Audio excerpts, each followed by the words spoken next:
ನಮಸ್ಕಾರ. ಶ್ರೀಮಂತರಾಗಲು ನಿಮಗೆ ಈ ಜ್ಞಾನ್ ಸೀರೀಸ್ಗೆ ಸ್ವಾಗತ. ಇವತ್ತು ಒಂದು ವಿಭಿನ್ನವಾದ ಒಂದು ಟಾಪಿಕ್ ನ ಚೂಸ್ ಮಾಡಿದ್ದೀನಿ. ವಿಭಿನ್ನವಾದ್ರೂ most important, most of the traders ಅಂದ್ರೆ ತುಂಬಾ ಜನ ಟ್ರೇಡರ್ಗಳು ಇದು ಗೊತ್ತಿರಲ್ಲ. ಅವರಿಗೆ ಸುಮ್ಮನೆ ಟ್ರೇಡಿಂಗ್ ಮಾಡ್ತಾರೆ. ಸುಮ್ಮನೆ ಟ್ರೇಡಿಂಗ್ ಮಾಡಿ ಸರ್ ನನಗೆ ಎಷ್ಟೇ ಪ್ರಾಫಿಟ್ ಮಾಡಿದ್ರು ನನಗೆ ಎಂಡ್ ಆಫ್ ದ ಡೇ ನನಗೆ ಲಾಭ ಬರ್ತಾ ಇಲ್ಲ, ನನ್ನ ಲಾಭನ ಅನ್ಕೊಂಡಷ್ಟು ಬರ್ತಾ ಇಲ್ಲ. ನಾವು 3,000 ರೂಪಾಯಿ ಲಾಭ ನೋಡಿದೆ, ಆದ್ರೆ ಮಾರ್ಕೆಟ್ ನನ್ನ ಅಕೌಂಟ್ ಅಲ್ಲಿ ನೋಡಿದ್ರೆ ಬರೀ 1,500 ರೂಪಾಯಿ, ಬರೀ 2,000 ರೂಪಾಯಿ ದುಡ್ಡು ಬಂತು. ಯಾಕೆ ಸರ್? ಬರೀ ಲಾಸ್ ಬರೀ ನಂಗೆ 1,000 ರೂಪಾಯಿ ಆಯ್ತು, MTM ಲಾಸ್. ಆದ್ರೆ ನನ್ಗೆ ಲಾಸ್ ಆಗಿದ್ದು ನೋಡಿದ್ರೆ 1,500, 1,800 ಲಾಸ್ ಆಗಿದೆ. ಏನಕ್ಕಾಯ್ತು? ನನ್ನ ಇನ್ಕಮ್ ಟ್ಯಾಕ್ಸ್ಗೆ ಏನ್ ಮಾಡ್ಬೇಕು ನಾನು ಬೇರೆ ಏನೇನು ಟ್ರೇಡಿಂಗ್ ಅಂದ್ರೆ ಏನೇನು ಅಂತ ನಿಮಗೆ ತುಂಬಾ ಒಂದು ಪ್ರಶ್ನೆಗಳು ಇರುತ್ತೆ. ಬಟ್ ಎಷ್ಟೊಂದು ಜನ ಯೋಚನೆನೂ ಮಾಡಿರಲ್ಲ ಅದ್ರ ಬಗ್ಗೆ ಯೋಚನೆನೂ ಮಾಡಿರಲ್ಲ. ಹಾಗಾಗಿ ನೀವು ಒಂದು ಒಳ್ಳೆ ಪ್ರಾಫಿಟಬಲ್ ಟ್ರೇಡರ್ ಆಗಕ್ಕೆ ಸಾಧ್ಯ ಆಗಲ್ಲ. ಓಕೆ, ಸೊ ಇವತ್ತಿನ ವಿಡಿಯೋದಲ್ಲಿ ಈ ಒಂದು ಬೇಸಿಕ್ ಒಂದು ವಿಷಯ ಏನ್ ತುಂಬಾ ಇಂಪಾರ್ಟೆಂಟ್, ಅದನ್ನ ನಾನು ಸ್ವಲ್ಪ ಒಂದು ಹೈ ಲೆವೆಲ್ ಎಕ್ಸ್ಪ್ಲೈನ್ ಮಾಡಕ್ ನಾನು ಪ್ರಯತ್ನ ಪಡ್ತೀನಿ. ನೋಡಿ, ಇದಕ್ಕೆ ನಾನು ಕಾಸ್ಟ್ ಆಫ್ ಡೂಯಿಂಗ್ ಬಿಸ್ನೆಸ್ ಅಂತ ಹೇಳ್ತೀನಿ. ಏನಕ್ಕೆ ಬಿಸ್ನೆಸ್ ಅಂತ ಹೇಳ್ತೀನಿ ಅಂದ್ರೆ, ಈ ಸ್ಟಾಕ್ ಮಾರ್ಕೆಟ್ ಕೂಡ ಒಂದು ಬಿಸ್ನೆಸ್. ಇದು ಒಂದು ಆಟವಲ್ಲ, ಇದೊಂದು ಜೂಜಲ್ಲ, ಇದು ಬೇರೆ ಏನೂ ಅಲ್ಲ. ನೀವು ಇದು ಒಂದು ಬಿಸ್ನೆಸ್. ನೀವು ಇದನ್ನ ಬಿಸ್ನೆಸ್ ರೀತಿಯಲ್ಲಿ ನೀವು ಇದರಲ್ಲಿ ನೀವು ನೋಡ್ಬೇಕು. ಯಾಕೆ ಇದನ್ನ ಬಿಸ್ನೆಸ್ ಅಂತ ಹೇಳ್ತೇನೆ ಅಂದ್ರೆ, ಈ ಬಿಸ್ನೆಸ್ ನಲ್ಲಿ ನಿಮ್ಗೆ ಪ್ರಾಫಿಟ್ ಕೂಡ ಇದೆ, ಲಾಸ್ ಕೂಡ ಇದೆ, ಇನ್ವೆಸ್ಟ್ಮೆಂಟ್ ಕೂಡ ಇದೆ, ಎಲ್ಲ ಇದೆ. ಒಂದು ಸ್ಟ್ಯಾಂಡರ್ಡ್ ಒಂದು ಬಿಸ್ನೆಸ್ ಅಲ್ಲಿ ಏನೇನಿದೆ ಅದೆಲ್ಲ ಇದರಲ್ಲೂ ಇದೆ. ಈಗ ಒಂದು ಟೀ ಅಂಗಡಿ ಹಾಕ್ಬೇಕು ಅಥವಾ ಒಂದು ಹೋಟೆಲ್ ಹಾಕ್ಬೇಕು ಅಂತ ಅನ್ಕೊಳ್ಳೋಣ. ಸಿಂಪಲ್, ಒಂದು ಹೋಟೆಲ್ ಹಾಕಬೇಕಂದ್ರೆ ಆ ಹೋಟೆಲ್ ಓನರ್ ಏನ್ ಮಾಡ್ಬೇಕು? ಅವನು ಹೋಗಿ ಫಸ್ಟ್ ಜಾಗ ಹುಡುಕ್ಬೇಕು. ಅಂದ್ರೆ ಸ್ಟಾಕ್ ಮಾರ್ಕೆಟ್ ನಾನು ಹೋಲಿಸ್ಬೇಕಂದ್ರೆ ನಾನು ಯಾವ ಮಾರ್ಕೆಟ್ ಅಲ್ಲಿ ಟ್ರೇಡ್ ಮಾಡಬೇಕು. ಮತ್ತೆ ಹೋಟೆಲ್ ಅವನ್ ಏನ್ ಮಾಡ್ತಾನೆ, ನಾನು ಏನ್ ಮಾರಿದ್ರೆ, ಸೌತ್ ಇಂಡಿಯನ್ ಮಾರಿದ್ರೆ ಚೆನ್ನಾಗಿರುತ್ತಾ, ನಾರ್ತ್ ಇಂಡಿಯನ್ ಮಾರಿದ್ರೆ ಚೆನ್ನಾಗಿರುತ್ತಾ, ಪಾನಿಪುರಿ ಮಾಡಿದ್ರೆ ಚೆನ್ನಾಗಿರುತ್ತಾ ಯೋಚನೆ ಮಾಡ್ಬೇಕು. ನಾವು ಇಲ್ಲಿ ಟ್ರೇಡರ್ಗಳು ನಾವು ನಿಫ್ಟಿಲ್ ಮಾಡ್ಬೇಕಾ, ಬ್ಯಾಂಕ್ ನಿಫ್ಟಿ ಮಾಡ್ಬೇಕಾ, ಆಪ್ಷನ್ಸ್ ಮಾಡ್ಬೇಕಾ, ಸ್ಟಾಕ್ ಅಲ್ಲಿ ಮಾಡ್ಬೇಕಾ, ಇನ್ವೆಸ್ಟ್ಮೆಂಟ್ ಮಾಡ್ಬೇಕಾ, ಲಾಂಗ್ ಟರ್ಮ್ ಮಾಡ್ಬೇಕಾ, ಶಾರ್ಟ್ ಟರ್ಮ್ ಮಾಡ್ಬೇಕಾ, ಇದು ಯೋಚನೆ ಮಾಡ್ಬೇಕು. ಬಿಸ್ನೆಸ್ ಹೋಲಿಸ್ತಾ ಇದೀನಿ ಅಷ್ಟೇನೆ. ಒಬ್ಬ ಹೋಟೆಲ್ ಅವ್ನು ಮಾಡ್ತಾನೆ, ಒಂದು ವಸ್ತು ತಗೊಳಕ್ಕೆ ಅಂದ್ರೆ ಒಂದು ಜಾಗ ಕೊಂಡ್ಕೊಳಕ್ಕೆ, ಕೂತ್ಕೊಳ್ಳೋಕೆ ಚೇರು, ಟೇಬಲ್, ಪಾತ್ರೆಗಳು, ಗ್ಯಾಸ್ ಸ್ಟವ್, ಸ್ಟವ್ಗಳು, ಒನ್ ಟೈಮ್ ಇನ್ವೆಸ್ಟ್ಮೆಂಟ್ ಅಂತ ಹೇಳ್ತಾರೆ. ಆ ಒನ್ ಟೈಮ್ ಇನ್ವೆಸ್ಟ್ಮೆಂಟ್ ಮಾಡ್ಬೇಕು. ಈ ಕಡೆ ಸ್ಟಾಕ್ ಟ್ರೇಡರ್ ಕೂಡ ಅವನದೇ ಆದ ಒನ್ ಟೈಮ್ ಇನ್ವೆಸ್ಟ್ಮೆಂಟ್ ಗಳಿದೆ, ಅದನ್ನು ಕೂಡ ತೋರಿಸ್ತೀನಿ. ಮತ್ತೆ ರೆಕರಿಂಗ್ ಇನ್ವೆಸ್ಟ್ಮೆಂಟ್ ಅಂತ ಇರುತ್ತೆ. ರೆಕರಿಂಗ್ ಇನ್ವೆಸ್ಟ್ಮೆಂಟ್ ಅಂದ್ರೆ ಸಂಬಳ ಕೊಡೋದು, ಮತ್ತೆ ರಾ ಮೆಟೀರಿಯಲ್ ತಗೊಂಡ್ಬರೋದು, ಗ್ಯಾಸ್, ಎಲೆಕ್ಟ್ರಿಸಿಟಿ ಬಿಲ್, ಇಂಥದೆಲ್ಲ ಒಂದು ರೆಕರಿಂಗ್ ಅಂದ್ರೆ ಕಂಟಿನ್ಯೂಸ್ ಆಗ್ತಾ ಇರುವಂತ ಒಂದು ಇನ್ವೆಸ್ಟ್ಮೆಂಟ್ ಇದೆ. ನಮ್ಮ ಟ್ರೇಡರ್ ಕೂಡ ಆತರ ಆಗ್ತಾ ಇರುತ್ತೆ. ಪ್ರಾಫಿಟ್ ಕೂಡ ಬರುತ್ತೆ. ಒಬ್ಬನಿಗೆ ಕೆಲಸ ಮಾಡಿದ್ರೆ ಟ್ರೇಡರ್ ಕೂಡ ಪ್ರಾಫಿಟ್ ಬರುತ್ತೆ. ಇಬ್ರು ಟ್ಯಾಕ್ಸ್ ಕಟ್ಬೇಕು. ಯಾವ ರೀತಿ ಟ್ಯಾಕ್ಸ್ ಕಟ್ಬೇಕು ಅದನ್ನ ಕೂಡ ನೋಡ್ಬೇಕು. ಪ್ಲಸ್ ಇಬ್ಬರಿಗೂ ಲಾಸ್ ಆಗುವ ಸಾಧ್ಯತೆ ಇದೆ. ಈ ಕೋವಿಡ್ ಬಂತು, ಒಬ್ಬ ಹೋಟೆಲಿಯರಿಗೆ ಕಂಪ್ಲೀಟ್ ಲಾಸ್. ಅಂದ್ರೆ ಲಾಸ್ ನ ಅವನು ಸ್ಟಾಪ್ ಮಾಡಕ್ಕೆ ಆಗಲ್ಲ. ನಮಗೆ ಅಡ್ವಾಂಟೇಜು, ನಮ್ಮ ಲಾಸ್ ನ ನಾವು ಸ್ಟಾಪ್ ಮಾಡ್ಕೋಬಹುದು, ಲಿಮಿಟ್ ಮಾಡ್ಕೋಬಹುದು. ನಾನ್ ಮೊದ್ಲೇ ಚೂಸ್ ಮಾಡ್ಬೋದು, ನನಗೆ ಎಷ್ಟು ಲಾಸ್ ಆದ್ರೆ ನಾನು ತಡ್ಕೋತೀನಿ ಅಂತ ಮೊದಲೇ ಹಾಕ್ಬೋದು. ಪಾಪ ಆದ್ರೆ ಹೋಟೆಲ್ ಅಲ್ಲಿ ಬಿಸ್ನೆಸ್ ಮಾಡೋನಿಗೆ ಅಸಾಧ್ಯ ಇಲ್ಲ. ಹೋಟೆಲ್ ಮಾತ್ರ ಅಲ್ಲ, ಎನಿ ಬಿಸ್ನೆಸ್ ಮ್ಯಾನ್ಗೆ ಆ ಲಾಸ್ ನ ಲಿಮಿಟ್ ಮಾಡ್ಕೊಳಕ್ ಸಾಧ್ಯ ಇಲ್ಲ. ಅವನು ದಿವಾಳಿ ಆಗೋ ಚಾನ್ಸಸ್ ಇದೆ. ಆದ್ರೆ ನಾನು ದಿವಾಳಿ ಆಗಬಹುದು, ನನ್ನ ಸ್ಟಾಪ್ ಲಾಸ್ ಅನ್ನೋ ಒಂದು ಇದನ್ನ ಉಪಯೋಗಿಸ್ಕೊಳ್ಳಿಲ್ಲ ಅಂದ್ರೆ ಅಲ್ವಾ. ಇದೆಲ್ಲ ಇದೆ. ಪ್ಲಸ್ ಚಾರ್ಜಸ್ ಅಂದ್ರೆ ಏನು? ಕೆಲವು ಇದು BBMP ಹೋಗಿ ಟ್ಯಾಕ್ಸ್ ಕಟ್ಬೇಕಾಗಿರ್ಬೋದು, ಅಥವಾ ನೀವು ಹೋಗಿ ಒಂದು ರೆಕರಿಂಗ್ ಚಾರ್ಜಸ್ ಅಂತ ಇರುತ್ತೆ. ಆ ಚಾರ್ಜಸ್ ಹೋಟೆಲ್ ಬಿಸ್ನೆಸ್ ಅವನಿಗೂ ಇರುತ್ತೆ, ನಮಗೆ ಕೂಡ ಒಂದು ಚಾರ್ಜಸ್ ಇರುತ್ತೆ. ಇದನ್ನ ಡೀಟೇಲ್ ಆಗಿ ನಾವು ನೋಡೋಣ, ಏನೇನ್ ಚಾರ್ಜಸ್ ಏನೇನು ಅಂತ. ನಾವು ನಮ್ಮ ಸ್ಟಾಕ್ ಮಾರ್ಕೆಟ್ ಟ್ರೇಡಿಂಗ್ ಬೇಕಾದ ವಿಷಯಗಳನ್ನ ನಾವು ಇವತ್ತು ತಿಳ್ಕೊಳ್ಳೋಣ, ಆಯ್ತಾ? ಸೊ ಇದನ್ನ ನೀವು ಬಿಸ್ನೆಸ್ ಅಂತಾನೆ ಪರಿಗಣಿಸಬೇಕು, ಆದ್ರೆ ವಿತ್ ಅಡ್ವಾಂಟೇಜ್. ಸಾಧಾರಣ ಅಡ್ವಾಂಟೇಜ್ ಅಲ್ಲ, ಅಸಾಧಾರಣ ಅಡ್ವಾಂಟೇಜ್ ಗಳ ಜೊತೆ ನಾವು ಈ ಬಿಸ್ನೆಸ್ ಮಾಡಬಹುದು. ಇದು one of the most efficient business ಅಂತ ಹೇಳ್ತಾರೆ. ಏನಕ್ಕೆ one of the most efficient ಅಂತ ಹೇಳಿದ್ರೆ, ಲೋ ಇನ್ವೆಸ್ಟ್ಮೆಂಟ್ ಅಲ್ಲಿ ಹೈ ಪ್ರಾಫಿಟ್ ಮಾಡುವ ಸಾಧ್ಯತೆ. Low investment, one of the lowest investment possible. ಯಾವುದೇ ಬಿಸ್ನೆಸ್ ತಗೊಂಡ್ರು ಸ್ಟಾಕ್ ಟ್ರೇಡಿಂಗ್ ಬಂದು one of the lowest possible investment compare to any other business. ನಮ್ದು lowest possible investment. ಅದಕ್ಕೆ ಇನ್ವೆಸ್ಟ್ಮೆಂಟ್ ಪರಿಗಣವಾಗಿ ನಮಗೆ ಪ್ರಾಫಿಟ್ ಕೂಡ ಅಷ್ಟೇ ಜಾಸ್ತಿ ಬರುವ ಸಾಧ್ಯತೆಗಳಿರುತ್ತೆ. ಸೊ ಬೆಸ್ಟ್ ಅದ ಆ ಕೇಸಲ್ಲಿ.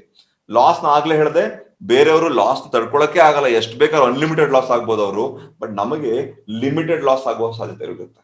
ಪ್ಲಸ್ ರೆಕರಿಂಗ್ ಕಾಸ್ಟ್ ಗಳೇನಿರುತ್ತೆ, ನಾವ್ ಯಾರಿಗೂ ಸಂಬಳ ಕೊಡೋದ್ ಬೇಕಾಗಿಲ್ಲ, ನಾವ್ ಯಾರಿಗೂ ತುಂಬಾ ದೊಡ್ಡ ಬೇರೆ ಏನು ಚಾರ್ಜಸ್ ಇರಲ್ಲ, ತುಂಬಾ ಲಿಮಿಟೆಡ್, ಎಲ್ಲ ತುಂಬಾ ಕಮ್ಮಿ ಇರುತ್ತೆ. ಹಾಗಾಗಿ ನಮ್ಮ ಎಫಿಷಿಯನ್ಸಿ ಏನ್ ಈ ಬಿಸ್ನೆಸ್ ಅಲ್ಲಿ ಎಫಿಷಿಯನ್ಸಿ ಇದೆ, ಇದು one of the best efficiency. Return of investment ಅಂತ ಹೇಳ್ತಾರೆ, ROI ಅಂತ ಹೇಳ್ತಾರೆ. ROI ಬಂದು ಸ್ಟಾಕ್ ಮಾರ್ಕೆಟ್ ಟ್ರೇಡಿಂಗ್ ಅಲ್ಲಿ ಅಥವಾ ಸ್ಟಾಕ್ ಮಾರ್ಕೆಟ್ ಇನ್ವೆಸ್ಟ್ಮೆಂಟ್ ಅಲ್ಲಿ one of the best compare to any other business.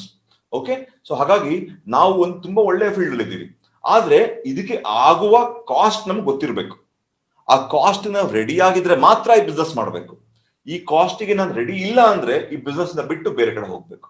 Okay, so ಇದು ವೆರಿ ವೆರಿ ಇಂಪಾರ್ಟೆಂಟ್. ಈ ಕಾಸ್ಟ್ ಆಫ್ ಡೂಯಿಂಗ್ ಬಿಸ್ನೆಸ್ ಏನು ಅಂತ ನಾವು ತಿಳ್ಕೊಳ್ಳೋಣ ಇವತ್ತು. Very important.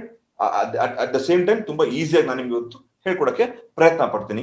ಬನ್ನಿ, ಏನು ಕಾಸ್ಟ್ ಆಫ್ ಡೂಯಿಂಗ್ ಬಿಸ್ನೆಸ್ ಅಂದ್ರೆ ಅಂತ ನೋಡೋಣ. ಓಕೆ, ಇದು ಕಾಸ್ಟ್ ಆಫ್ ಡೂಯಿಂಗ್ ಬಿಸ್ನೆಸ್ ಅಂತ ನಾನು ನಿಮ್ಗೆ ಇಲ್ಲಿ ಪ್ರೆಸೆಂಟ್ ಮಾಡ್ತಾ ಇದ್ದೀನಿ. ಓಕೆ, ಇಲ್ಲಿ ನೀವು ಸ್ಕ್ರೀನ್ ಅಲ್ಲಿ ನೋಡ್ತಾ ಇರಬಹುದು. ಇದರಲ್ಲಿ ನಮಗೆ ಕಾಸ್ಟ್ ಇನ್ವಾಲ್ವ್ ಅಂದ್ರೆ, ನಾನು ಇಂಗ್ಲಿಷ್ ಅಲ್ಲಿ ಸ್ಲೈಡ್ ಬರ್ದಿದ್ದೀನಿ, ಬಟ್ ಕನ್ನಡದಲ್ಲಿ ಎಕ್ಸ್ಪ್ಲೇನ್ ಮಾಡ್ತೀನಿ, ಆಯ್ತಾ? ಸೊ ಕಾಸ್ಟ್ ಇನ್ವಾಲ್ವ್ ಅಂದ್ರೆ ನನಗೆ ಏನೇನ್ ಕಾಸ್ಟ್ ಇದೆ, ನನ್ನ ಏನೇನ್ ವೆಚ್ಚಗಳಿದೆ ಸ್ಟಾಕ್ ಮಾರ್ಕೆಟ್ ಅಲ್ಲಿ. ಒಂದು ಇನ್ವೆಸ್ಟ್ಮೆಂಟ್, ಎನಿ ಬಿಸ್ನೆಸ್ ಅಲ್ಲಿ ಇವೆಲ್ಲ ಇರುತ್ತೆ, ಬಟ್ ನಾನೀಗ ಹೇಳ್ಕೊಡ್ತಾ ಇರೋದು ಸ್ಟಾಕ್ ಮಾರ್ಕೆಟ್ ಪ್ರಕಾರ. ಸೊ ಎನಿ ಬಿಸ್ನೆಸ್ ಪ್ರಕಾರ ಇದರಲ್ಲೂ ಕೂಡ ಒಂದು ಇನ್ವೆಸ್ಟ್ಮೆಂಟ್ ಇದೆ.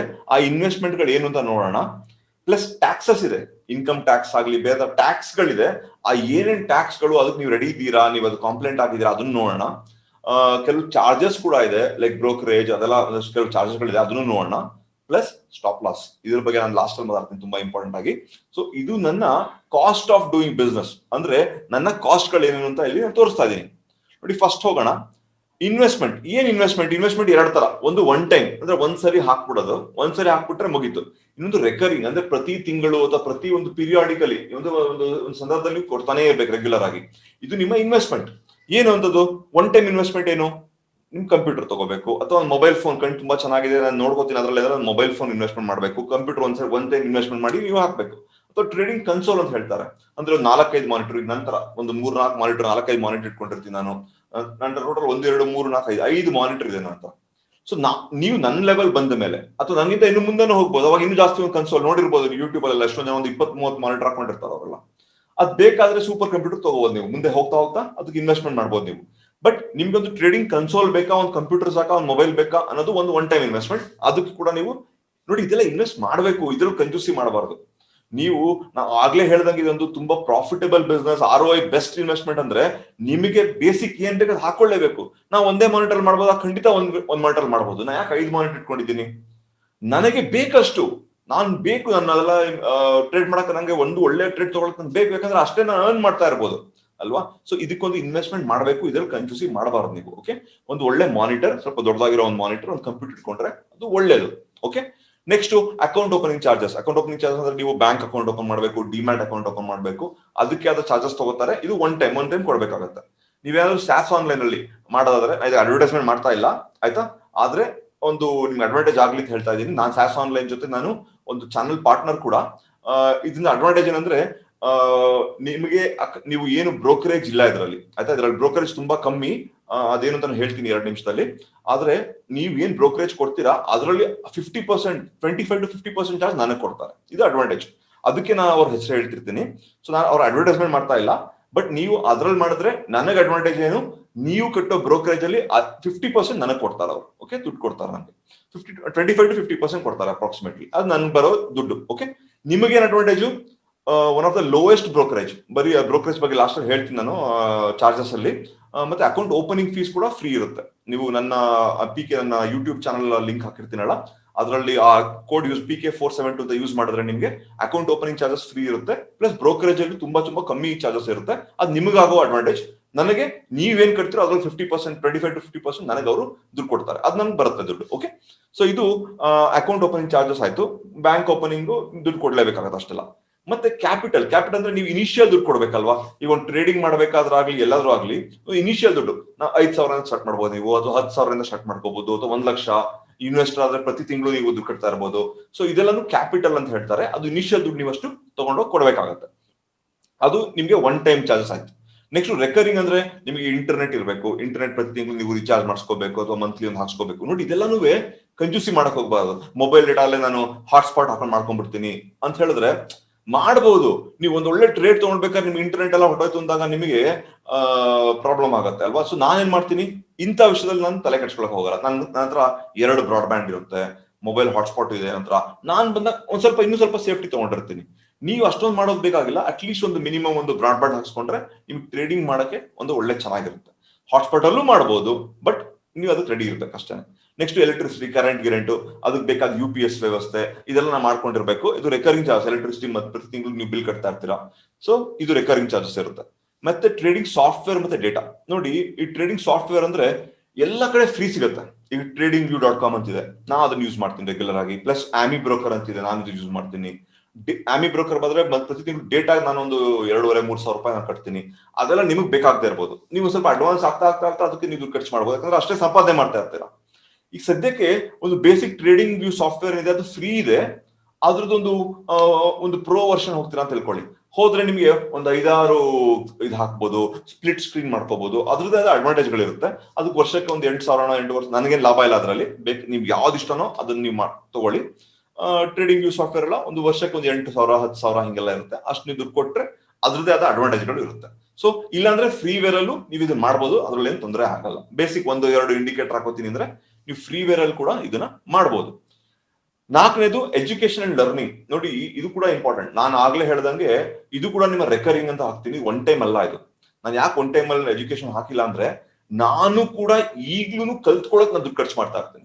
ಯಾಕಂದ್ರೆ ನಾನು ಅಪ್ಡೇಟ್ ಆಗ್ತಾನೆ ಇರ್ಬೇಕು, ನಾನು ರೆಗ್ಯುಲರ್ ಆಗಿ ಅಪ್ಡೇಟ್ ಆಗ್ತಾನೆ ಇರ್ಬೇಕು.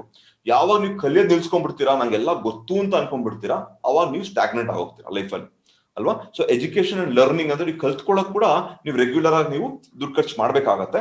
ಅದು ಮಾಡಿದ್ರೆ ನಿಮ್ಗೆ ಒಳ್ಳೇದು. ಲರ್ನಿಂಗ್ ಯಾವತ್ತೂ ವೇಸ್ಟ್ ಆಗಿ ಹೋಗಲ್ಲ, ಓಕೆನಾ. ಸೊ ನಿಮಗೆ ರೆಕರಿಂಗ್ ಚಾರ್ಜ್ ಕೂಡ ಆಗಿರುತ್ತೆ. ಪ್ಲಸ್ ನಿಮ್ಮ ಟೈಮ್ ನೋಡಿ. ಟೈಮ್ ನ ಎಲ್ಲರೂ ಡಿಸ್ಕೌಂಟ್ ಮಾಡ್ಬಿಡ್ತಾರೆ, ಅಂದ್ರೆ ಟೈಮ್ ನ ಕನ್ಸಿಡರೇ ಮಾಡಲ್ಲ. ನೀವು ಟ್ರೇಡಿಂಗ್ ಕನ್ಸೋಲ್ ಮುಂದೆ ಒಂದು 5 ಅವರ್ಸ್ ಅಥವಾ 3 ಅವರ್ಸ್ ಅಥವಾ 1 ಅವರ್ ಕೂತ್ಕೊಂಡ್ರೆ ಅದು ನಿಮ್ಮ ಇನ್ವೆಸ್ಟ್ಮೆಂಟ್. ಅಕಸ್ಮಾತ್ ನೀವು ಅಲ್ಲಿ ಕೂರ್ದೇನೆ ಬೇರೆ ಕೆಲಸ ಮಾಡ್ತಿದ್ರೆ ನೀವು ಬೇರೆ ಎಲ್ಲೋ ಸಂಪಾದನೆ ಮಾಡ್ಬೋದಾಗಿತ್ತು ಅಲ್ವಾ. ಸೊ ನಿಮ್ಮ ಟೈಮ್ ಕೂಡ ಮನಿನೇ. ನಿಮ್ಮ ಟೈಮ್ ತುಂಬಾ ಎಸೆನ್ಷಿಯಲ್, ಅದು ಕೂಡ ಮನಿನೇ. ಸೊ ನಿಮ್ಮ ಟೈಮ್ ಕೂಡ ಒಂದು ರೆಕರಿಂಗ್ ಇನ್ವೆಸ್ಟ್ಮೆಂಟ್, ಅದನ್ನ ಕೂಡ ನೀವು ಪರಿಗಣಿಸಬೇಕು. ಅಕಸ್ಮಾತ್ ನೀವು ಅದರಲ್ಲಿ ಕೂತಿಲ್ಲ ಅಂದ್ರೆ ನೀವು ಬೇರೆ ನಾವು ಮಾಡಿ ಸಂಪಾದನೆ ಮಾಡ್ತಾ ಇದ್ರಿ ಅಲ್ವಾ. ಸೊ ಹಾಗಾಗಿ ಟೈಮ್ ಕೂಡ ಒಂದು ರೆಕರಿಂಗ್ ಇನ್ವೆಸ್ಟ್ಮೆಂಟ್. ಸೊ ಇದು ಒಂದು ಕೆಲವು ಇನ್ವೆಸ್ಟ್ಮೆಂಟ್ಸ್. ನಿಮ್ಗೆ ಇನ್ನೂ ಜಾಸ್ತಿ ಏನಾದ್ರು ಅನ್ಸಿದ್ರೆ ನನ್ಗೆ ತೋಚಿದಿಷ್ಟು ನಿಮ್ಗೆ ಬಿಟ್ಟು ರೆಕರಿಂಗ್ ಮತ್ತೆ ಒನ್ ಟೈಮ್ ಅಲ್ಲಿ ಇನ್ನೂ ಬೇರೆ ಏನಾದ್ರು ಇದ್ರೆ ಕಮೆಂಟ್ ಅಲ್ಲಿ ಬರೀರಿ. ಅದನ್ನ ನಾನು ನೆಕ್ಸ್ಟ್ ವಿಡಿಯೋದಲ್ಲಿ ಅಪ್ಡೇಟ್ ಮಾಡ್ಬೋದು. ಎಲ್ಲರಿಗೂ ಬೇರೆಯವ್ರಿಗೂ ಹೆಲ್ಪ್ ಆಗ್ಲಿ, ಕಮೆಂಟ್ ಅಲ್ಲಿ ಹಾಕಿ ಅಂತ. ಓಕೆ. ಸೊ ಇದು ಇನ್ವೆಸ್ಟ್ಮೆಂಟ್ ಆಯ್ತು. ಅಂದ್ರೆ ಇನ್ವೆಸ್ಟ್ಮೆಂಟ್ ಅಂದ್ರೆ ನೀವು ತೊಡಗಿಸುವಂತ ಒಂದು ವಿಷಯ, ರೆಕರಿಂಗ್ ಆಗ್ಲಿ ಒನ್ ಟೈಮ್ ಆಗ್ಲಿ. ನೆಕ್ಸ್ಟ್ ಟ್ಯಾಕ್ಸಸ್ ನೋಡಿ. ಇದು ತುಂಬಾ ಇಂಪಾರ್ಟೆಂಟ್. ಇದು ಇನ್ಕಮ್ ಟ್ಯಾಕ್ಸ್ ಅಂತ ಹೇಳ್ತಾರೆ. ಈ ಇನ್ಕಮ್ ಟ್ಯಾಕ್ಸ್ ವಿಷಯಗಳನ್ನ ಎಷ್ಟೊಂದು ಜನ ಮರ್ತೇ ಬಿಡ್ತಾರೆ, ಇದನ್ನ ಏನು ಪರಿಗಣಿಸಕ್ಕೆ ಆಯ್ತಾ. ಇದ್ರಲ್ಲಿ ನೋಡಿ, ನೀವು ಒಬ್ಬ ಇನ್ವೆಸ್ಟರ್ ಆಗ್ತೀರಾ. ಇದರಲ್ಲಿ ಒಂದು 5 ತರ ಬರ್ದೀನಿ ನಾನು. ಒಂದು ಲಾಂಗ್ ಟರ್ಮ್ ಕ್ಯಾಪಿಟಲ್ ಗೈನ್ ಅಂತ ಹೇಳ್ತೀನಿ. ಏನ್ ಲಾಂಗ್ ಟರ್ಮ್ ಕ್ಯಾಪಿಟಲ್ ಗೈನ್ ಅಂದ್ರೆ, ಆನ್ ಲಿಸ್ಟೆಡ್ ಕಂಪನಿ ಅಂತ ಬರ್ದಿದ್ದೀನಿ. ಸ್ಟಾಕ್ ಮಾರ್ಕೆಟ್ ಅಲ್ಲಿ ಲಿಸ್ಟ್ ಆಗಿರುವ ಕಂಪನಿಗಳು, ಅಂದ್ರೆ ಸ್ಟಾಕ್ ಮಾರ್ಕೆಟ್ ಅಲ್ಲಿ ಏನ್ ಕಂಪನಿಗಳ ಹೆಸರು ನೋಡ್ತೀರಾ, ಅದರಲ್ಲಿ ನೀವು ಹಣ ಹೂಡಿಕೆ ಮಾಡಿ ಅದು 1 ವರ್ಷ ಆದ್ಮೇಲೆ ಅದ್ರ ಪ್ರಾಫಿಟ್ ನೀವು ತಗೊಂಡ್ರೆ ನೀವು ಅದಕ್ಕೆ ನೀವು ಟ್ಯಾಕ್ಸ್ ಕಟ್ಟಬೇಕು. ಎಷ್ಟು ಕಟ್ಟಬೇಕು ನೋಡಿ. ಫಾರ್ ಎಕ್ಸಾಂಪಲ್, ಈಗ 1 ಲಕ್ಷ ರೂಪಾಯಿ ಹೂಡಿಕೆ ಮಾಡಿರ್ತೀರಾ ಯಾವ್ದೋ ಒಂದು ಕಂಪನಿಲಿ, ರಿಲಯನ್ಸ್ ಅಲ್ಲಿ ಮಾಡಿರ್ತೀರಾ ಅಂತ ಅನ್ಕೊಳ್ಳೋಣ. 1 ಲಕ್ಷ ರೂಪಾಯಿ ಹಾಕಿರ್ತೀರಾ. 1 ವರ್ಷ ಆದ್ಮೇಲೆ ನೋಡ್ತೀರಾ ಆ 1 ಲಕ್ಷ ಇದು 2.5 ಲಕ್ಷ ಆಗಿದೆ. ನೀವು 1 ಲಕ್ಷ ಹೂಡಿಕೆ ಮಾಡಿರ್ತೀರಾ, ಅದು 2.5 ಲಕ್ಷ ರೂಪಾಯಿ ಆಗಿದೆ. 2.5 ಲಕ್ಷ ರೂಪಾಯಿ ಅಂದ್ರೆ ನೀವೀಗ 1.5 ಲಕ್ಷ ರೂಪಾಯಿ ನೀವು ಪ್ರಾಫಿಟ್ ಮಾಡಿದ್ದೀರಾ ಅಲ್ವಾ. 1.5 ಲಕ್ಷ ಪ್ರಾಫಿಟ್ ಮಾಡಿದ್ದೀರಾ. 1.5 ಲಕ್ಷ ರೂಪಾಯಿ ಪ್ರಾಫಿಟ್ ಮಾಡಿದ್ರೆ ನೀವು ಆ ಫಸ್ಟ್ 1 ಲಕ್ಷಕ್ಕೆ ಏನು ಟ್ಯಾಕ್ಸ್ ಇಲ್ಲ, 0 ಟ್ಯಾಕ್ಸ್, ಅಥವಾ ಅದಕ್ಕೆ ಏನು ಟ್ಯಾಕ್ಸ್ ಕಟ್ಟಂಗಿಲ್ಲ. ಬಟ್ 1 ಲಕ್ಷ ಮೇಲೆ ನೀವು ಎಷ್ಟೇ ಅರ್ನ್ ಮಾಡಿದ್ರು ಅದಕ್ಕೆ 10% ನೀವು ಟ್ಯಾಕ್ಸ್ ಕಟ್ಟಬೇಕು. 10% ಅಂದ್ರೆ ಎಷ್ಟು? 50,000ಕ್ಕೆ 10% ಅಂದ್ರೆ ಅಪ್ರಾಕ್ಸಿಮೇಟ್ಲಿ 5,000 ರೂಪಾಯಿ ನೀವು ಇನ್ಕಮ್ ಟ್ಯಾಕ್ಸ್ ಕಟ್ಟಬೇಕಾಗತ್ತೆ. ಓಕೆ. ಸೊ 1.5 ಲಕ್ಷ ರೂಪಾಯಿ ಪ್ರಾಫಿಟ್ಗೆ ನೀವು ಬರೀ 5,000 ರೂಪಾಯಿ ನೀವು ಇನ್ಕಮ್ ಟ್ಯಾಕ್ಸ್ ಕಟ್ಟಬೇಕಾಗತ್ತೆ ವರ್ಷಕ್ಕೆ. ಓಕೆ. ಅದು LTCG ಅಂತ ಹೇಳ್ತಾರೆ, long term capital gain tax ಅಂತ ಹೇಳ್ತಾರೆ. ನೀವು ಅಕಸ್ಮಾತ್ 1 ಕೋಟಿ ರೂಪಾಯಿ ಪ್ರಾಫಿಟ್ ಮಾಡಿದ್ರು ಫಸ್ಟ್ 1 ಲಕ್ಷ ಫ್ರೀ ಇರುತ್ತೆ. ಆ ಮಿಕ್ಕಿದ್ದು ಎಷ್ಟೇ ಪ್ರಾಫಿಟ್ ಮಾಡಿದ್ರು ಅದಕ್ಕೆ 10% ಟ್ಯಾಕ್ಸ್ ಕಟ್ಟಬೇಕು. ಬರೀ ಪ್ರಾಫಿಟ್ಗೆ. ಲಾಸ್ ಆದ್ರೆ ಕಟ್ಟಂಗಿಲ್ಲ, ಪ್ರಾಫಿಟ್ಗೆ ನೀವು ಟ್ಯಾಕ್ಸ್ ಕಟ್ಟಬೇಕು. ಓಕೆನಾ.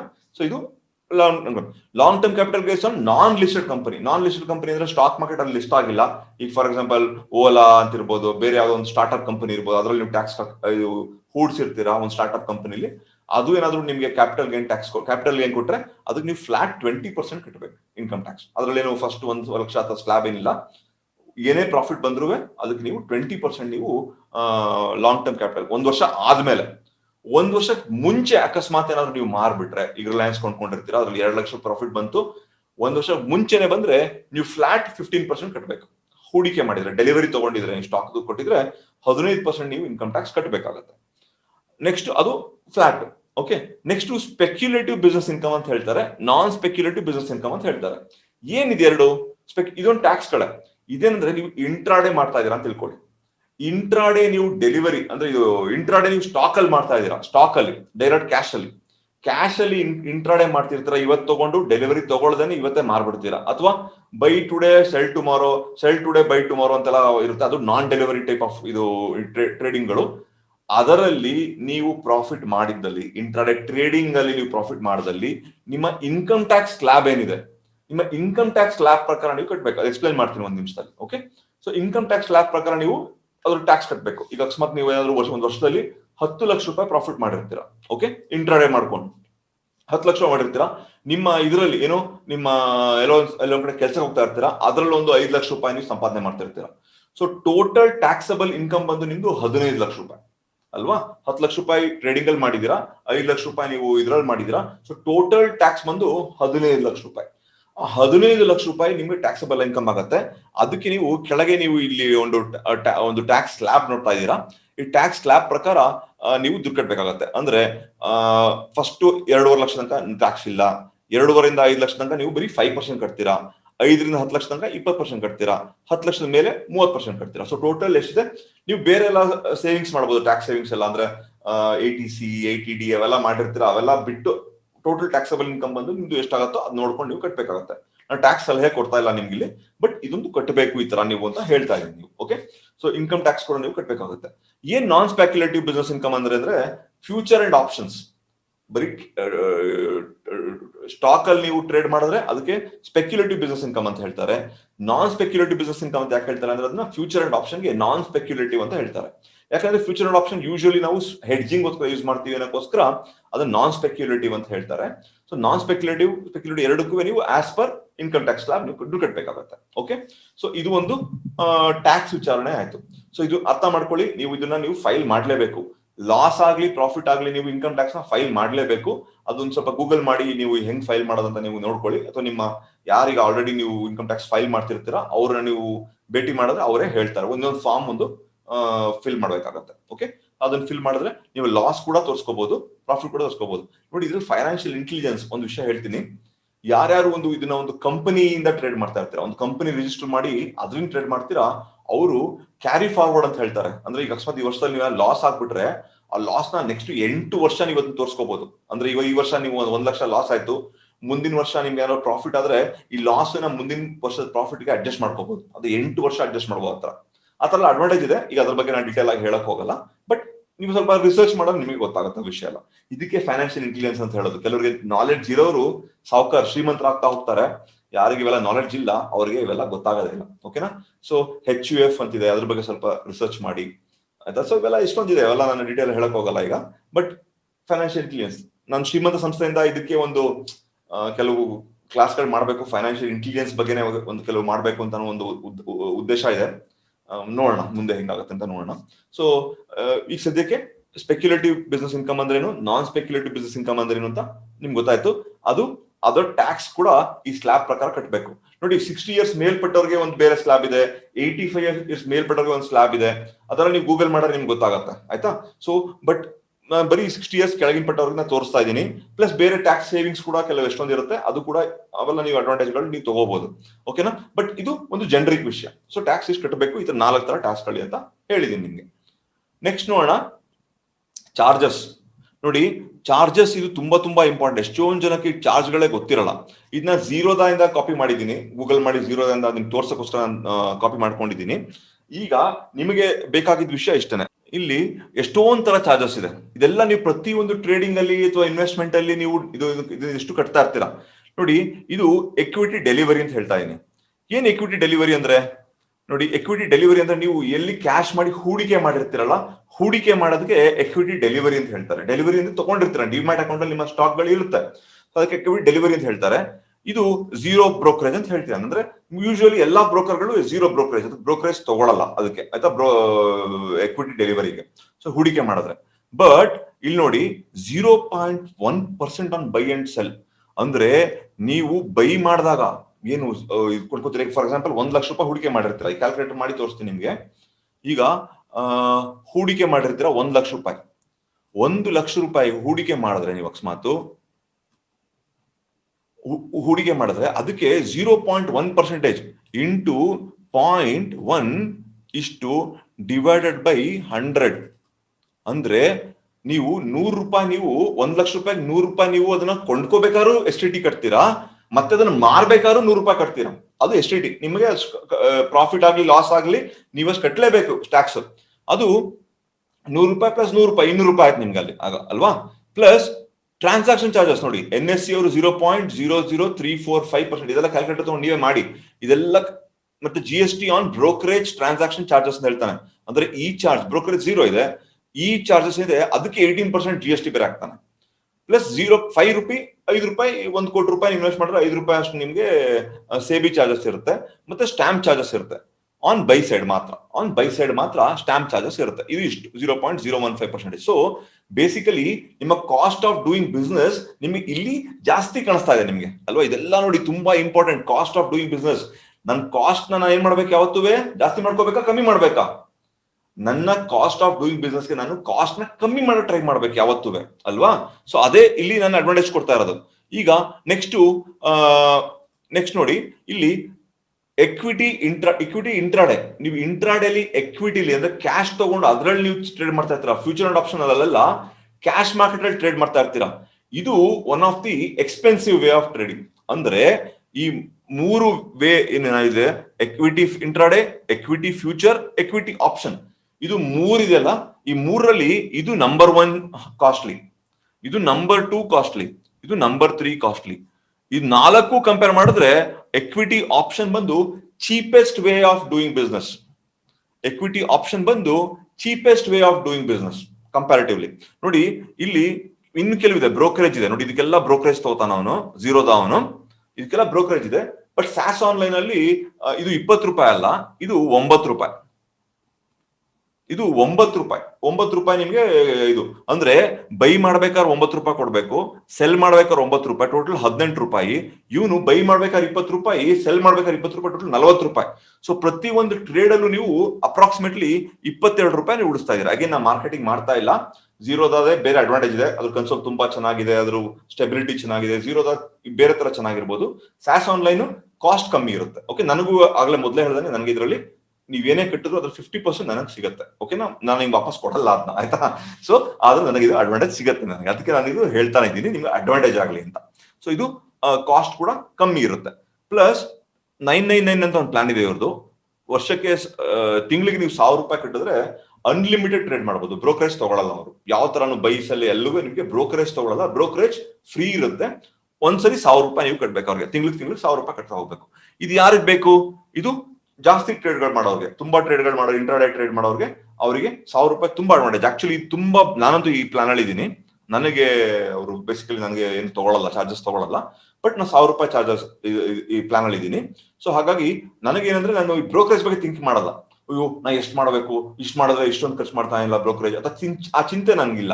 ಯಾಕಂದ್ರೆ ನನಗೆ ಅನ್ಲಿಮಿಟೆಡ್ ಪ್ಲಾನ್ ಹೋಗ್ಬಿಟ್ಟಿದ್ದೀನಿ ನಾನು 999 ಪ್ಲಾನ್ಗೆ. ಸೊ ಎಷ್ಟಾದ್ರೂ ಚಾರ್ಜ್ ಮಾಡಿದ್ರು ನನಗೆ ಈ ಬ್ರೋಕರೇಜ್ ನಾನು ಕಟ್ಟಂಗಿಲ್ಲ. ಓಕೆ, ಸೊ ಇದು ಸ್ಯಾಸ್ ಆನ್ಲೈನ್ ಅಡ್ವಾಂಟೇಜ್. ಬಟ್ ಝೀರೋದವನು ಈ 20 ರೂಪೀಸ್ ತಗೋತಾನೆ. ಇದೊಂದು ಕಾಸ್ಟ್ ಆಫ್ ಡೂಯಿಂಗ್ ಬಿಸ್ನೆಸ್ ನಿಮ್ಗೆ. ಓಕೆ, ಇದರಲ್ಲಿ ನೋಡಿ ಎಲ್ಲ ಸೇಮ್ ಇದೆ. ನೆಕ್ಸ್ಟ್ ಇದಕ್ಕೆ ಬರೋಣ, STT ನೋಡಿ. ಇದರಲ್ಲಿ 0.1% ಆಯ್ತು. ಈ ಟ್ರೇಡಿಂಗ್ ಬಗ್ಗೆ ಹೇಳ್ತೀನಿ ನಾನು. ನೋಡಿ, ಇಂಟ್ರಾಡೇ ಮಾಡಿದ್ರೆ 0.025% ಅಷ್ಟು ನೀವು ಸೆಲ್ ಸೈಡ್ ಕಟ್ಟಬೇಕು. ಓಕೆ, ಇದರಲ್ಲಿ ನೋಡಿ 0.01% ಅಷ್ಟು ನೀವು ಕಟ್ಟಬೇಕು. ನೋಡಿ 0.02, 0.01 ಅಂದ್ರೆ ಇದರಲ್ಲಿ ಫ್ಯೂಚರ್ ಅಲ್ಲಿ ಕಮ್ಮಿ. ಇದರಲ್ಲಿ ಇನ್ನೂ ಕಮ್ಮಿ, ಯಾಕಂದ್ರೆ ಬರೀ ಪ್ರೀಮಿಯಂ ಮೇಲೆ ನೋಡಿ 0.01% ಆಫ್ ಟ್ರೇಡೆಡ್ ವ್ಯಾಲ್ಯೂ. ಇದು ಅರ್ಥ ಮಾಡ್ಕೋಬೇಕು ಸ್ವಲ್ಪ ನೀವು. ಮತ್ತೆ ಕ್ಯಾಲ್ಕುಲೇಟರ್ ತಗೋತೀನಿ ನೋಡಿ.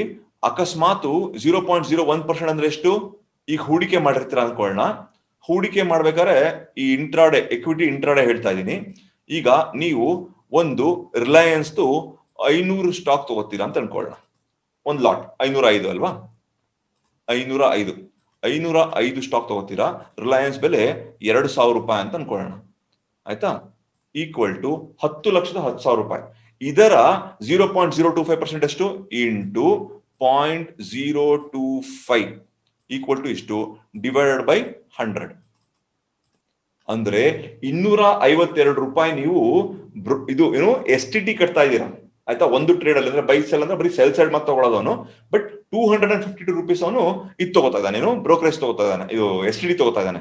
ಅದೇ ನೀವು ಫ್ಯೂಚರ್ ತಗೋತೀರಾ, ಇನ್ಸ್ಟೆಡ್ ಆಫ್ ಕ್ಯಾಶ್ ಮಾರ್ಕೆಟ್ ಅಲ್ಲಿ ಮಾಡೋದ್ ಬದಲು ಫ್ಯೂಚರ್ ತಗೋತೀರಾ ಅಂದ್ರೆ 505 ಇಂಟು ಸೇಮ್ 2000 ಅಂತ ತಿಳ್ಕೊಳ್ಳೋಣ, ಅದೇ ಇದು ತಗೋತೀರಾ ಅಂತ ಅನ್ಕೊಳ್ಳೋಣ, ಇಂಟು 0.01 ಇಂಟು 0.01 ಈಕ್ವಲ್ ಟು ಇಷ್ಟು ಡಿವೈಡೆಡ್ ಬೈ 100. ಅಂದ್ರೆ ಬರೀ 101 ರೂಪಾಯಿ. ಅದರಲ್ಲಿ 252 ರೂಪಾಯಿ ಖರ್ಚು ಮಾಡಿದ್ರಿ, ಇದರಲ್ಲಿ ಬರೀ 101 ರೂಪಾಯಿ ಅಂದ್ರೆ ಅರ್ಧಕ್ಕರ್ಧ STT ನೀವು ಸೇವ್ ಮಾಡಿದ್ರಿ ಬರೀ ಫ್ಯೂಚರ್ಸ್ ಅಲ್ಲಿ ಮಾಡಿದ್ರೆ. ಕ್ಯಾಶ್ ಅಲ್ಲಿ ಮಾಡ್ಕೊಂಡ್ರೆ ಅಷ್ಟು ಮಾಡ್ತಾ ಇದ್ರಿ. ಈಗ ಆಪ್ಷನ್ಸ್ ಅಲ್ಲಿ ನೋಡೋಣ. ಆಪ್ಷನ್ಸ್ ಅಲ್ಲಿ ಆ 2000 ಪ್ರೀಮಿಯಂ ಫಾರ್ ಎಕ್ಸಾಂಪಲ್ ಬರೀ ಒಂದು 20 ರೂಪಾಯಿ ಅಂತ ತಿಳ್ಕೊಳ್ಳೋಣ ಆಯ್ತಾ.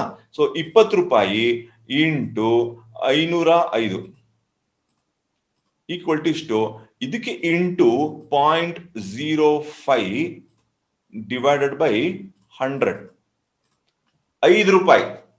ಅಲ್ಲಿ 252 ರೂಪಾಯಿ, ಫ್ಯೂಚರ್ಸ್ ಅಲ್ಲಿ ನಿಮ್ಗೆ ಎಷ್ಟು ಬಂತು 101 ರೂಪಾಯಿ, ಇದರಲ್ಲಿ ಬರೀ 5 ರೂಪಾಯಿ. ಸೊ STT ಒಂದು ಆಪ್ಷನ್ಸ್ ಅಲ್ಲಿ ತುಂಬಾ ಕಮ್ಮಿ. ಓಕೆ, ಇದು ಕಾಸ್ಟ್ ಆಫ್ ಡೂಯಿಂಗ್ ಬಿಸ್ನೆಸ್. ಅರ್ಥ ಮಾಡ್ಕೋಬೇಕು, ನೀವು ಯಾವ್ದನ್ನ ಮಾಡ್ತೀರಾ, ಕ್ಯಾಶ್ ಅಲ್ಲಿ ಮಾಡ್ತೀರಾ, ಫ್ಯೂಚರ್ ಅಲ್ಲಿ ಮಾಡ್ತೀರಾ, ಆಪ್ಷನ್ಸ್ ಅಲ್ಲಿ ಮಾಡ್ತೀರಾ ಅನ್ನೋದಕ್ಕೆ ಇದು ತುಂಬಾ ಒಂದು ಇಂಪಾರ್ಟೆಂಟ್ ವಿಷಯ.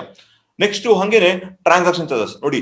ಟ್ರಾನ್ಸಾಕ್ಷನ್ ಚಾರ್ಜಸ್ ಕೂಡ ಇದೆಲ್ಲ ಕ್ಯಾಲ್ಕುಲೇಷನ್ ಮಾಡಕ್ ಹೋಗಲ್ಲ, ನೀವೇ ನೋಡ್ಕೊಳ್ಳಿ. 0.053 ಆನ್ ಪ್ರೀಮಿಯಂ, ಬರೀ ಪ್ರೀಮಿಯಂ ಮೇಲೆ. ಇದು ಟೋಟಲ್ ಟ್ರೇಡೆಡ್ ವ್ಯಾಲ್ಯೂ ಮೇಲೆ 0.02%. ಮತ್ತೆ ಇದೆಲ್ಲ ನೋಡ್ಕೊಂಡ್ರೆ ಆಪ್ಷನ್ಸ್ ಬಂದು ನೋಡಿ 0.03 by side, on by side ಅಂದ್ರೆ ಪ್ರೀಮಿಯಂ ಮೇಲೆ. ಅಗೇನ್ ಪ್ರತಿ ಒಂದು ಪ್ರೀಮಿಯಂ ಮೇಲೆ. ಇದು ಮಾತ್ರ ಏನು ಫ್ಯೂಚರ್ಸ್ ಅಲ್ಲಿ ಟ್ರೇಡೆಡ್ ವ್ಯಾಲ್ಯೂ, ಕ್ಯಾಶ್ ಅಲ್ಲೂ ಟ್ರೇಡೆಡ್ ವ್ಯಾಲ್ಯೂ. ಸೊ ಹಾಗಾಗಿ ಅದು ಅದ್ರದ್ದೇ ಆದ ಒಂದು ಅಡ್ವಾಂಟೇಜ್ ಇದೆ. ಸೊ ಇದು ಚಾರ್ಜಸ್. ಇದು ನಿಮ್ಗೆ ಸಾಸ್ ಆನ್ಲೈನ್ ಬರೀ ಬ್ರೋಕರೇಜ್ ಮಾತ್ರ ಕಮ್ಮಿ ಆಗುತ್ತೆ, ಮಿಕ್ಕಿದ್ ಎಲ್ಲಾನು ಎಲ್ಲಾ ಕಡೆ ಕಟ್ಟಲೇಬೇಕು. ಈ STT, transaction, GST, SEBI charges, stamp charges ಇದೆಯಲ್ಲ, ಅದು ಪ್ರತಿಯೊಂದು ಬ್ರೋಕರ್ ಅಲ್ಲೂ ನೀವು ಕಟ್ಟಲೇಬೇಕು ಇದನ್ನ. ಓಕೆ, ಬರೀ ಕೆಲವು ಬ್ರೋಕರೇಜ್ಗಳು ಈಗ ICICI ಅಲ್ಲಿ ಮಾಡ್ತಾರೆ. ICICI ಅಲ್ಲಿ ಸ್ವಲ್ಪ ಕಾಸ್ಟ್ಲಿ ಇರುತ್ತೆ ಬ್ರೋಕರೇಜ್, ಬಟ್ ಅವ್ರ ಪ್ಲಾಟ್ಫಾರ್ಮ್ ತುಂಬಾ ಚೆನ್ನಾಗಿರುತ್ತೆ.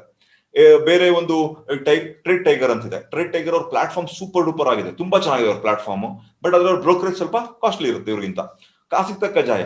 ಝೀರೋದಲ್ಲಿ ಬ್ರೋಕರೇಜ್ ಸ್ವಲ್ಪ ಕಮ್ಮಿ ಇರುತ್ತೆ, ಅವ್ರದ್ದಾದ ಒಂದು ಡಿಸ್ಅಡ್ವಾಂಟೇಜ್ ಇರುತ್ತೆ. ಸ್ಯಾಸ್ ಆನ್ಲೈನ್ ಇನ್ನೂ ಕಮ್ಮಿ ಇರುತ್ತೆ, ಅವ್ರದ್ದಾದ ಒಂದು ಡಿಸ್ಅಡ್ವಾಂಟೇಜ್ ಇರುತ್ತೆ. ಸೊ ಹಾಗಾಗಿ ಹೀಗೆಲ್ಲ ಇರುತ್ತೆ. ನನಗೆ ಸ್ಯಾಸ್ ಆನ್ಲೈನ್ ವರ್ಕ್ ಆಗ್ತಾ ಇದೆ ಅಷ್ಟೇ, ಅದಕ್ಕೋಸ್ಕರ ನಾನು ಅದ್ರಲ್ಲಿ ವರ್ಕ್ ಮಾಡ್ತೀನಿ. ನಿಮಗೂ ಕೂಡ ಯಾಕೆ ಹೇಳ್ತಾ ಇದ್ದೀನಿ ಅಂದ್ರೆ, ಅದು ಲೋಯೆಸ್ಟ್ ಬ್ರೋಕರೇಜ್ ಇದೆ, ಅಥವಾ 999 ತಗೊಂಡ್ರೆ ಅನ್ಲಿಮಿಟೆಡ್ ಇದಿರುತ್ತೆ, ಬಟ್ ನನಗೆ ಅದ್ರಲ್ಲಿ ಚಾರ್ಜಸ್ ಸಿಗುತ್ತೆ. 50% ನನಗೆ ಕೊಡ್ತಾರೆ ದುಡ್ಡು ಅದ್ರಲ್ಲಿ. ಓಕೆನಾ. ಸೊ ಇದು ಒಂದು ಇದು ಆಯ್ತಾ, ನಾನು ಅದನ್ನ ರೆಕಮೆಂಡ್ ಮಾಡ್ತಾ ಇಲ್ಲ, ಬಟ್ ಈ ತರ ರಿಯಾಲಿಟಿ ಇದೆ. Next last cost of doing business, stop loss. ನೋಡಿ, ಯಾಕೆ ಕಾಸ್ಟ್ ಅಂತೀನಿ ಅಂತ ಹೇಳಿದ್ರೆ, ಸ್ಟಾಪ್ ಲಾಸ್ ಒಂದು ನಿಮ್ಮ ಇನ್ವೆಸ್ಟ್ಮೆಂಟ್, ಅಂದ್ರೆ ನಿಮ್ಮ ಬಿಸ್ನೆಸ್ ಅಲ್ಲಿ ನೀವು ಹೂಡಿಕೆ ಮಾಡ್ತಾ ಇದೀರಾ ಅಂತ ತಿಳ್ಕೊಳ್ಳಿ. ಅಕಸ್ಮಾತ್ ನೀವು ಇನ್ವೆಸ್ಟ್ ಮಾಡಲಿಲ್ಲ, ಸ್ಟಾಪ್ ಲಾಸ್ ನೀವು ತಗೊಳಕ್ ರೆಡಿ ಇಲ್ಲ ಅಂದ್ರೆ ನೀವು ಯಾವ ಟ್ರೇಡ್ ತಗೊಳಕ್ ಆಗಲ್ಲ. ಈಗ ಫಾರ್ ಎಕ್ಸಾಂಪಲ್, ಈಗ ಒಂದು ಬಾಲಿಂಜರ್ ಬ್ಯಾಂಡ್ ಈ ತರ ಇದೆ, ಬೇರೆ ಕಲರ್ ತಗೋತೀನಿ. ಈಗ ಒಂದು ಬಾಲಿಂಜರ್ ಬ್ಯಾಂಡ್ ಈ ತರ ಇದೆ ಅಲ್ವಾ, ಈ ತರ ಒಂದಿದೆ, ಸೆಂಟ್ರಲ್ ಒಂದು ಲೈನ್ ಹೋಗ್ತಾ ಇದೆ. ಈಗ ನಿಮ್ಗೆ ಇಲ್ಲಿ ಒಂದು ಬೈ ಸಿಗ್ನಲ್ ಸಿಕ್ತು, ಈಗ ಒಂದು ಬೈ ಸಿಗ್ನಲ್ ಸಿಕ್ತು ಈ ತರ. ಓಕೆ, ಈ ತರ ಒಂದು ಬೈ ಸಿಗ್ನಲ್ ಸಿಕ್ತು ನಿಮ್ಗೆ ಕೆಳಗೆ. ಸೊ ನಾನೇನ್ ಹೇಳಿದೀನಿ ನಿಮಗೆ, ಒಂದು ಇದ್ರ ಕೆಳಗೆ ಒಂದು ಸ್ಟಾಪ್ ಲಾಸ್ ಇಟ್ಕೊಳ್ಳಿ, ಇಲ್ಲಿ ಸ್ಟಾಪ್ ಲಾಸ್ ಇಟ್ಕೊಳ್ಳಿ, ಇದರ ಮೇಲೆ ನೀವು ಎಂಟ್ರಿ ತಗೊಳ್ಳಿ ಅಂತ ಹೇಳ್ತೀನಿ. ಓಕೆ, ಎಂಟ್ರಿ ತಗೊಳ್ಳಿ ಅಂತ ಹೇಳ್ತೀನಿ. ನೀವೀಗ ಕಾನ್ಫಿಡೆಂಟ್ ಆಗಿ ತಗೋತೀರಾ. ಸರ್ ನಿಮ್ಮ ಹೂಡಿಕೆ ಏನು, ನಿಮ್ಮ ಇನ್ವೆಸ್ಟ್ಮೆಂಟ್ ಏನು, ಇದು 2 ರೂಪಾಯಿ ಇರ್ಬೋದು, ಅಥವಾ 10 ರೂಪಾಯಿ ಇರ್ಬೋದು, ಎಷ್ಟೇ ಇರ್ಬೋದು, 5 ರೂಪಾಯಿ ಇರ್ಬೋದು, ಇದು ನಿಮ್ಮ ಹೂಡಿಕೆನೆ. ಅದು ಸ್ಟಾಪ್ ಲಾಸ್ ಆಗ್ಬೇಕು ಅಂತಿಲ್ಲ, ಬಟ್ ಆಗುವ ಚಾನ್ಸಸ್ ಇದೆ ಅಲ್ವಾ. ಇದು ಸ್ಟಾಪ್ ಲಾಸ್ ಹಿಟ್ ಆಗ್ಬೇಕು ಅಂತ ಏನಿಲ್ಲ, ಆದ್ರೆ ಆಗುವ ಚಾನ್ಸಸ್ ಇದೆ. ಅದು ಆಗದೇನೆ ಮೇಲೆ ಹೋಗ್ಬಿಟ್ಟು ನಿಮ್ಗೆ ಪ್ರಾಫಿಟ್ ಕೂಡ ಕೊಡಬಹುದು ನಿಮ್ಗೆ. ಓಕೆ, ಆದ್ರೆ ಹಿಟ್ ಆದ್ರೆ ಚಾನ್ಸ್ ಇದೆ ಅಲ್ವಾ.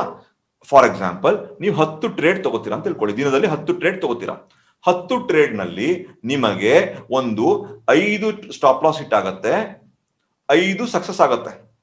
ಓಕೆ, 5 ಸ್ಟಾಪ್ ಲಾಸ್ ಹಿಟ್ ಆಗತ್ತೆ, 5 ಸಕ್ಸಸ್ ಆಗತ್ತೆ ಅನ್ಕೊಳ್ಳೋಣ. ಅಥವಾ 3 ಸ್ಟಾಪ್ ಲಾಸ್ ಹಿಟ್ ಆಗ್ಬೋದು, 7 ಆಗ್ಬೋದು, ಅಥವಾ 7 ಸ್ಟಾಪ್ ಲಾಸ್ ಹಿಟ್ ಆಗಿ 3 ಸಕ್ಸಸ್ ಕೊಡ್ಬೋದು, ಏನಾದ್ರು ಆಗ್ಬೋದು. ಬಟ್ ಸ್ಟಾಪ್ ಲಾಸ್ ಹಿಟ್ ಆಗುತ್ತೆ, ಅದಂತೂ ಖಂಡಿತ. ಅದಕ್ಕೆ ನೀವು ರೆಡಿ ಇರಬೇಕು. ಆ ರೆಡಿ ಇದ್ರೆ ಮಾತ್ರ ನೀವು ಟ್ರೇಡ್ ತೊಗೊಳಕ್ ಆಗೋದು. ಆ ರೆಡಿ ಇಲ್ಲ ಅಂದ್ರೆ ನೀವು ಟ್ರೇಡ್ ತೊಗೊಳಕ್ ಆಗಲ್ಲ. ಸೊ ನಿಮ್ಗೆ ಈ ತರ ಆದಾಗ ಸ್ಟಾಪ್ ಲಾಸ್ ನ ಏನ್ ಮಾಡ್ಬೇಕು, ಆದಷ್ಟು ಚಿಕ್ಕದ್ ಮಾಡ್ಕೊಂಡ್ ಬರ್ಬೇಕು. ಅದಕ್ಕೆ ಆದ ಮೆಥಡ್ಗಳಿರುತ್ತೆ ಆಯ್ತಾ, ಅದಕ್ಕೆ ಆದ ಮೆಥಡ್ಗಳಿದೆ. ನಾನು ಐ ಥಿಂಕ್ ನಾನು ಸ್ಟೇಜ್ 4 ಅಲ್ಲಿ ನಾನು ಅಡ್ವಾನ್ಸ್ಡ್ ರಿಸ್ಕ್ ಮ್ಯಾನೇಜ್ಮೆಂಟ್ ಅಲ್ಲಿ ಅದನ್ನ ಹೆಂಗ್ ತುಂಬಾ ಕಮ್ಮಿ ಮಾಡೋದಂತಾನು ಹೇಳ್ಕೊಟ್ಟಿದ್ದೀನಿ. ಅದನ್ನ ಹೆಂಗ್ ಫೈನ್ ಟ್ಯೂನ್ ಮಾಡೋದು ಅಂತ ಹೇಳ್ಕೊಟ್ಟಿದ್ದೀನಿ. ಪ್ಲಸ್ ನನ್ ಸಕ್ಸಸ್ ಆದಾಗ ತುಂಬಾ ಜಾಸ್ತಿ ಪ್ರಾಫಿಟ್ ಬರಬೇಕು ಅಲ್ವಾ, ಅದು ತುಂಬಾ ಇಂಪಾರ್ಟೆಂಟ್. ನೋಡಿ ಫಾರ್ ಎಕ್ಸಾಂಪಲ್, ಈಗ ನನಗೆ ಸ್ಟಾಪ್ ಲಾಸ್ ನಂದು ನನ್ನ ಆವ್ರೇಜ್ ಸ್ಟಾಪ್ ಲಾಸ್ ಬಂದು ₹1 ಆಗ್ತಾ ಇರುತ್ತೆ, ನನ್ನ ಆವ್ರೇಜ್ ಪ್ರಾಫಿಟ್ ಬಂದು ನಂದು ₹2 ಆಗ್ತಾ ಇರುತ್ತೆ ಅನ್ಕೊಳ್ಳೋಣ. ಓಕೆ, ಈಗ ನಾ ಏನೋ ಒಂದು ಮೆಥಡ್ ಯೂಸ್ ಮಾಡ್ಕೊಂಡು ನನ್ನ ಆವ್ರೇಜ್ ಸ್ಟಾಪ್ ಲಾಸ್ ನ 0.5 ಮಾಡ್ಕೊಂಡೆ, ಪ್ರಾಫಿಟ್ ಬಂದು ₹3 ಮಾಡ್ಕೊಂಡೆ ಅಂತ ಅನ್ಕೊಳ್ಳೋಣ. ಆಯ್ತಾ? ಹಂಗ್ ಮಾಡ್ಕೊಂಡ್ರೆ ನಾನು ಇಲ್ಲಿ ನೋಡಿ, ಇಲ್ಲಿ ಮೊದಲಿದ್ರಲ್ಲಿ 1:2 ಇದೆ ನಂದು ರಿಸ್ಕ್ ಟು ರಿವಾರ್ಡ್ ರೇಷಿಯೋ, ಆದ್ರೆ ಇಲ್ಲಿ 1:6 ಆಗೋಯ್ತು ನನ್ನ ರಿಸ್ಕ್ ಟು ರಿವಾರ್ಡ್ ರೇಷಿಯೋ. ಅಂದ್ರೆ ಈ ಸಿಚುವೇಶನ್ ಅಲ್ಲಿ 5 ಸರಿ ಸ್ಟಾಪ್ ಲಾಸ್ ಇಟ್ಟಾಗಿ 5 ಸರಿ ಸಕ್ಸಸ್ ಆಯ್ತು ಅಂತ ತಿಳ್ಕೊಳ್ಳಿ. ಸೊ 5 ಸರಿ ಸ್ಟಾಪ್ ಲಾಸ್ ಇಟ್ಟಾದ್ರೆ ಈ ಮೊದಲನೇ ಕಂಡೀಷನ್ ಅಲ್ಲಿ ನನಗೆ ಇಲ್ಲಿ ₹5 ಹೋಯ್ತು, ಬಂದ್ರೆ ನನಗೆ ₹10 ಬಂತು ಅಲ್ವಾ, 1:2 ಅಲ್ವಾ, ₹5 ಹೋಗುತ್ತೆ, ನನಗೆ ₹10 ಬರುತ್ತೆ. ಸೊ ಓವರ್ ಆಲ್ ನನಗೆ ₹5 ನಾನು ಪ್ರಾಫಿಟ್ ಅಲ್ಲಿ ಇದ್ದೀನಿ. ಅದೇ ನೀವು ಈ ಟ್ರೇಡಿಂಗ್ ಸಿಸ್ಟಮ್ ಹೊಡೋದ್ರಿ, ನಿಮ್ಮ ಟ್ರೇಡಿಂಗ್ ಸಿಸ್ಟಮ್ ನ ಫೈನ್ ಟ್ಯೂನ್ ಮಾಡ್ಕೊಂಡು ಸ್ಟಾಪ್ ಲಾಸ್ ಇನ್ನು ಚಿಕ್ಕದ್ ಮಾಡ್ಕೊಂಡ್ರಿ, ಪ್ರಾಫಿಟ್ ಮಾರ್ಜಿನ್ ಇನ್ನು ಜಾಸ್ತಿ ಮಾಡ್ಕೊಂಡ್ರಿ, ಈ ತರ ಆದ್ರೆ ನನ್ 5 ಸರಿ ನನ್ ಪ್ರಾಫಿಟ್ ಸ್ಟಾಪ್ ಲಾಸ್ ಇಟ್ಟಾಗಿ 5 ಸರಿ ನನ್ ಸಕ್ಸಸ್ ಆದ್ರೆ ನಂದು ಹೋಗೋದೆಷ್ಟು 5 ಸರಿ ಅಂದ್ರೆ 50 ಪೈಸಾ, ಅಂದ್ರೆ ₹2.5 ನಂದು ಲಾಸ್ ಆಗತ್ತೆ. ಬಂದ್ರೆ ಪ್ರಾಫಿಟ್ ಎಷ್ಟು ಬರುತ್ತೆ ನನಗೆ? 5 ಸರಿ ಅಂದ್ರೆ 5 ಇಂಟು 5 30. ಸೊ ನನಗೆ ಓವರ್ ಆಲ್ ₹27.5 ನನಗೆ ಪ್ರಾಫಿಟ್ ಬರುತ್ತೆ. ನೋಡಿ, ಅದೇ ಟ್ರೇಡ್ ಗಳಲ್ಲಿ ₹5 ನಂಗೆ ಲಾಸ್ ಪ್ರಾಫಿಟ್ ಬಂದಿರುತ್ತೆ, ನಾನು ಫೈನ್ ಟ್ಯೂನ್ ಮಾಡ್ಕೊಂಡಾಗ ₹27 ನನ್ ಪ್ರಾಫಿಟ್ ಬರುತ್ತೆ. ಸೊ ನನ್ನ ಕಾಸ್ಟ್ ಆಫ್ ಡೂಯಿಂಗ್ ಬಿಸ್ನೆಸ್ ಏನಿದೆ ಅದನ್ನ ಕಮ್ಮಿ ಮಾಡ್ಕೋತಾ ಇದ್ದೀನಿ. ಹಾಗೆ ಮಾಡ್ಕೊಂಡ್ರೆ ನನ್ನ ಪ್ರಾಫಿಟ್ ಕೂಡ ಜಾಸ್ತಿ ಆಗತ್ತೆ. ಅದೇ ನನ್ನ ಕಾಸ್ಟ್ ಆಫ್ ಡೂಯಿಂಗ್ ಬಿಸ್ನೆಸ್ ಜಾಸ್ತಿ ಇದ್ರೆ, ನನ್ನ ಸ್ಟಾಪ್ ಲಾಸ್ ಗಳು ಜಾಸ್ತಿ ಇದ್ರೆ, ನನ್ನ ಪ್ರಾಫಿಟ್ ಕೂಡ ಅಷ್ಟೇ ಕಮ್ಮಿ ಆಗ್ತಾ ಹೋಗುತ್ತೆ. ಓಕೆನಾ? ಸೊ ಇದು cost of doing business. So ಇದಿಷ್ಟು ನಿಮ್ಗೆ ಗೊತ್ತಿರ್ಬೇಕು. ಇದಿಷ್ಟು ನಿಮ್ಗೆ ಗೊತ್ತಿದ್ರೆ ಮಾತ್ರ ನೀವು ಒಂದು ಒಳ್ಳೆ trader, successful trader, profitable trader ಆಗ ಸಾಧ್ಯ. ಮತ್ತೆ ನಿಮ್ಮ ಲಾಸಸ್ ಎಲ್ಲೆಲ್ಲಿ ಹೋಗ್ತಾ ಇದೆ, ನಿಮ್ಮ ಕಾಸ್ಟ್ ಗಳು ಎಲ್ಲೆಲ್ಲಿ ಹೋಗ್ತಾ ಇದೆ ಅಂತ ಕೂಡ ನಿಮ್ಗೆ ಗೊತ್ತಿರ್ಬೇಕು. ಓಕೆನಾ? ಸೊ ಹೋಪ್ಫುಲಿ ಈ ವಿಡಿಯೋ ನಿಮ್ಗೆ ಇಷ್ಟ ಆಯ್ತು ಅಂತ ಅನ್ಕೋತೀನಿ. ಇಷ್ಟ ಆದಲ್ಲಿ ದಯವಿಟ್ಟು ಇನ್ನೊಂದ್ 2-3 ಸರಿ ನೋಡಿ ಅರ್ಥ ಮಾಡ್ಕೊಳ್ಳಿ, ಸ್ವಲ್ಪ ಮೆಚ್ಯೂರ್ ಟ್ರೇಡರ್ ಆಗಿ ಬೇರೆಯವ್ರಿಗೂ ಇದನ್ನ ಫಾರ್ವರ್ಡ್ ಮಾಡಿ, ಸಬ್ಸ್ಕ್ರೈಬ್ ಮಾಡಿ, ಲೈಕ್ ಮಾಡಿ. ಓಕೆನಾ? ಮತ್ತೆ ಸಿಗೋಣ, ಮಂಡೇ ಅನಾಲಿಸಿಸ್ ಸಿಗ್ತೀನಿ. ಓಕೆ, ಬಾಯ್.